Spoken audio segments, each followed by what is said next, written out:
اعوذ باللہ من الشیطان الرجیم بسم اللہ الرحمن الرحیم واتبعوا، اور وہ لگے ان چیزوں کی پیروی کرنے ما تتلو الشیاطین، جو شیاطین پیش کیا کرتے تھے علی ملکی سلیمان علیہ السلام کی سلطنت کا نام لے کر، وما کفر، اور نہیں کفر کیا سلیمان علیہ السلام نے، سلیمان علیہ السلام نے، ولیکن الشیاطین، لیکن شیاطین نے کفروا، کفر اختیار کیا۔ وہ کیا کرتے تھے؟ یعلمون، وہ سکھاتے تھے، الناس، لوگوں کو، سحر، جادو، وما انزل، اور جو اتارے گئے تھے وہ فرشتے، علی الملکین، دونوں فرشتے، ببابل، بابل شہر پر، ہاروتا، جس کا نام کیا تھا ہاروت، و ماروتا، اور ماروت، وما یعلمان، اور نہیں وہ تعلیم دیتے تھے، من احدٍ، کسی ایک کو، حتیٰ، یہاں تک کہ یقولا، وہ کہتے تھے، انما، سوائے اس کے نہیں، نحن، ہم، فتنۃ، آزمائش ہیں،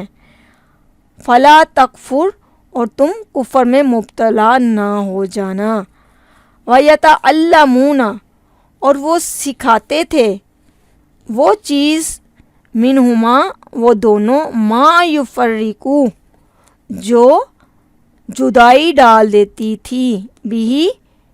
اس چیز کے ساتھ جدائی کس میں ڈالتی تھی، بین المرء و زوجہ، درمیان، بینہ میں نے درمیان، مرئی، خامن کے، و زوجی، اور اس کی بیوی کے، وما ہم بضارین، اور نہیں وہ تکلیف دیتے تھے اس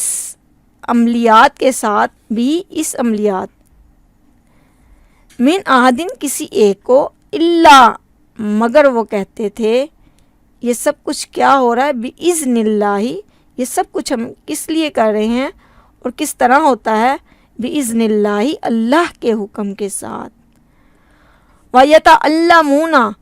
وہ سکھاتے تھے، وہ چیز سکھا رہے تھے، ما یضرہم، جو نہیں تکلیف دیتی تھی ان کو، ولا ینفعہم، اور نہ ہی وہ نفع دیتی تھی کسی کو، وَلَقَدْ،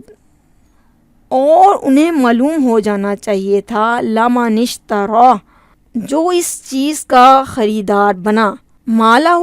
نہیں ہے اس کے لیے، فی الآخرۃ، آخرت میں، من خلاق، کوئی بھی حصہ، وَلَبِئْسَ، اور برا ہے، ما شروا، جو انہوں نے اپنی جانوں کے، بھی، جانوں کے بدلے، انفسہم، اپنی جانوں کے بدلے انہوں نے بیچ ڈالا۔ شرعو کا مطلب ہوتا ہے بیچنا اور خریدنا، یہ اب یہاں جو اس کے معنی استعمال ہو رہے ہیں، بیچنے کے معنوں میں یہ استعمال ہو رہا ہے۔ لو کانوا یعلمون، کاش انہیں معلوم ہو جاتا، ولو انہم، اگر وہ، انہم، بے شک وہ، آمنو، اگر وہ ایمان لے آتے، واتقوا، اور پرہیزگاری اختیار کرتے، لمثوبۃ من عند اللہ،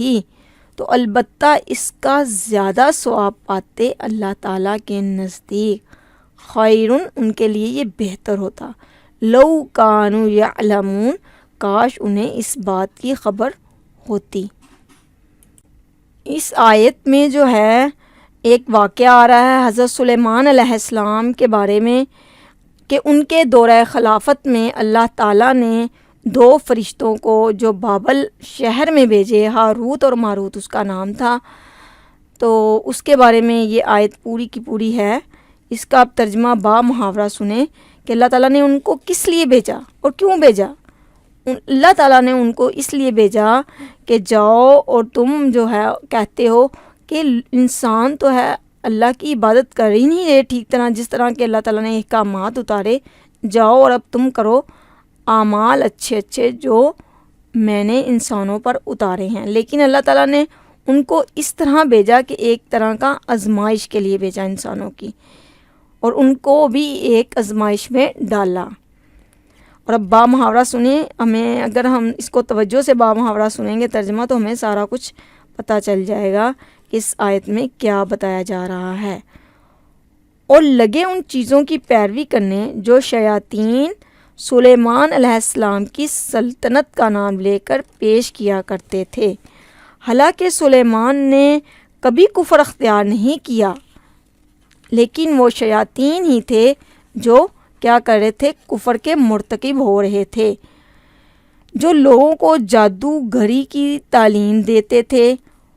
وہ پیچھے پڑے اس چیز کے جو بابل میں 2 فرشتوں ہاروت اور ماروت پر نازل کی گئی تھیں، حالانکہ وہ فرشتے جب بھی کسی کو اس کی تعلیم دیتے تھے تو صاف طور پر متنبہ کر دیا کرتے تھے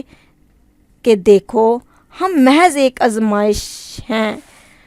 تم کفر میں مبتلا نہ ہو جانا۔ پھر بھی یہ لوگ ان سے وہ چیزیں سیکھتے تھے جس سے شوہر اور بیوی میں جدائی ڈال دی جاتی تھی۔ ظاہر تھا کہ یہ سب کچھ کس طرح کرتے تھے، اذن الہی کے بغیر وہ اس ذریعے سے کسی کو بھی ضرر نہ پہنچا سکتے تھے، مگر اس کے باوجود وہ ایسی چیز سیکھتے تھے جو خود ان کے لیے نفع بخش نہیں بلکہ نقصان دہ تھی، اور انہیں خوب معلوم تھا کہ جو اس چیز کا خریدار بنا اس کے لیے آخرت میں کوئی حصہ نہیں۔ کتنی بری متاع تھی جس کے بدلے انہوں نے اپنی جانوں کو بیچ ڈالا، کاش انہیں معلوم ہوتا۔ اگر وہ ایمان و تقوی اختیار کرتے تو اللہ کے ہاں اس کا جو بدلہ ملتا ہے وہ ان کے لیے بہتر تھا۔ جب بنی اسرائیل پر اخلاقی اور مادی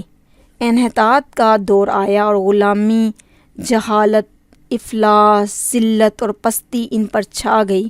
اور ایسی تدابیریں یہ اختیار کرنے لگے جن سے کسی مشقت اور جدوجہد کے بغیر محض پھونکوں اور منتروں کے زور پر سارے کام بن جایا کریں، اس وقت شیاطین نے ان کو بہکانا شروع کیا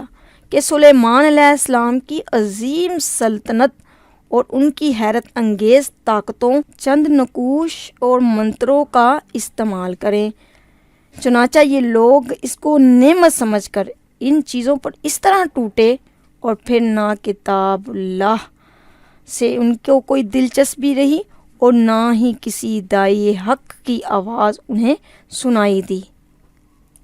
بابل ملک جو ہے عراق میں ایک شہر کا نام ہے۔ اب اس کے قریب شہر کوفہ آباد ہے۔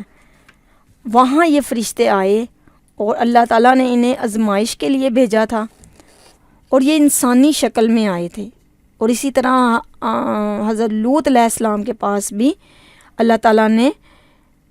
انسانی شکل میں 2 فرشتے جو تھے بھیجے تھے ان کی آزمائش کے لیے۔ اسی طرح ایک فرشتوں کا انسانی شکل میں آنا کوئی مذائقہ نہیں ہے، اور یہ اللہ تعالیٰ کر سکتے ہیں۔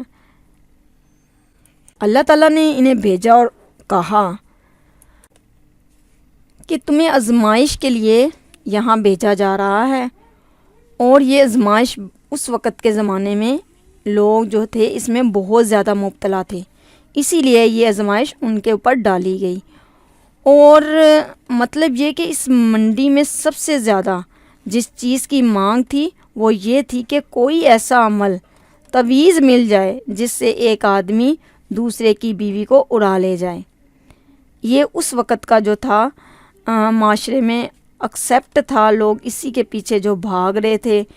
اور دیکھیں تو ازدواجی تعلق در حقیقت انسانی تمدن کی جڑ ہوتی ہے۔ عورت جو اور مرد کے تعلق کی درستگی پورے انسانی تمدن کی درستگی، اور اس کی خرابی جو ہے وہ پورے انسانی تمدن کی خرابی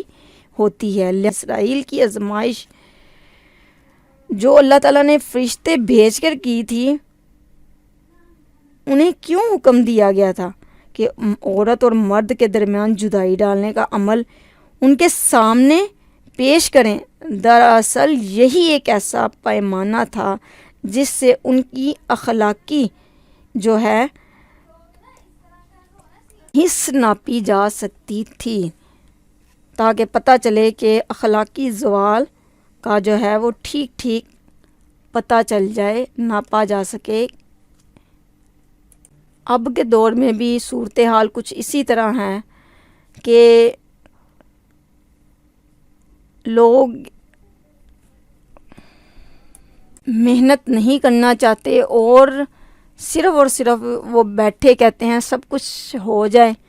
تو اس طرف بھاگ رہے ہیں۔ حدیث نبوی ہے، جو شخص کسی کے پاس جاتا ہے اور اپنا ہاتھ دکھاتا ہے تو اس کے 40 دن کی نماز بھی قبول نہیں ہوتی، اور ہمارے معاشرے میں یہ ریشو بہت زیادہ ہو گیا۔ اللہ تعالیٰ ہمیں اللہ پر توکل کرنے اور اس پر بھروسہ کرنے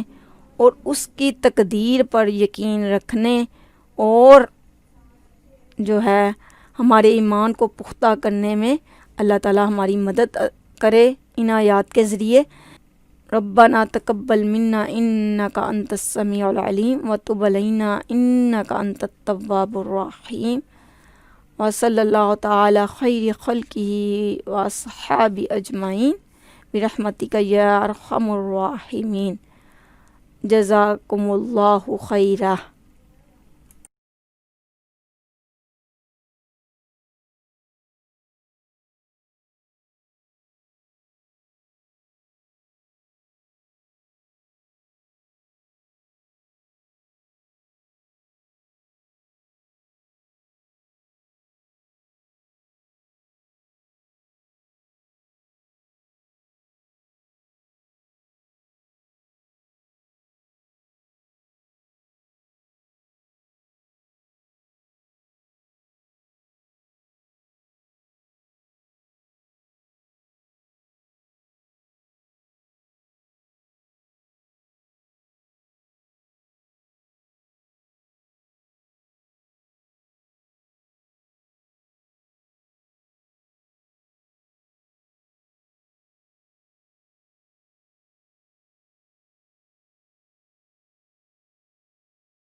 لمثوبة